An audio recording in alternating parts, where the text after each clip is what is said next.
Kamusta na mga kameds? May ire-repair nga pala tayong isang Realme 5. Ang issue nito LCD na basag. So ngayon papalitan natin to ng LCD. So unang gagawin natin tatanggalin muna natin yung SIM card tray.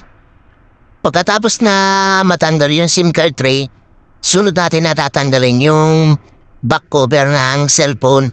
So ginamit ko nga lang pala dyan yung aking kuko. So, ini-slide ko lang dyan sa may gilid. Sinimulan ko dun sa may SIM card tray ang pinagtanggalan ko. So, ganun lang sundutin lang ang kuko yun sa may gilid niya para umangat. Pwede rin gumamit ng plastic na manipis para matanggal yung back cover na yan. So, yan pinapaikot ko lang dyan sa bawat gilid para yung mga lock niya ay umangat para matanggal yung back cover ng cellphone. So yan dandaan ko lang dyan iniikot ang aking kuko. So papalitan ko to ng LCD dahil nabasag na yung LCD niya. Yun ang pinaka main issue ng Realme 5 na to.